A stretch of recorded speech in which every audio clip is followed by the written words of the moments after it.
واش عارفين باللي المنتخب اللي غنلعبوا معاه نهار الحد كيتلقب بنجوم الوطن وعنده اعلى قمه في افريقيا؟ غنعطيكم 5 معلومات غتصدمكم على تنزانيا. هي دوله في شرق افريقيا، عاصمتها الحاليه دودوما، وفيها اكثر من 120 مجموعه عرقيه، اشهرهم شعب الماساي اللي باقي محافظين على طقوسهم، ومن اغرب عاداتهم هي رقصه القفز اللي كيبينوا بها قوه وشجاعه الشباب. زنجبار هي ثاني اكبر جزيره في افريقيا وجات وسط المحيط الهندي، تابعه لتنزانيا، مشهوره بشواطئها الفيروزيه.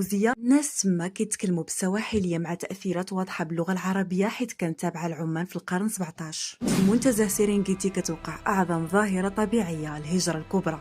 اكثر من 1.5 مليون من الحيوانات البريه بما فيهم الحمار الوحشي كيقطعوا مسافات كبيره في رحله جماعيه. جبل كليمانجارو اعلى قمه في افريقيا بارتفاع 5895 متر.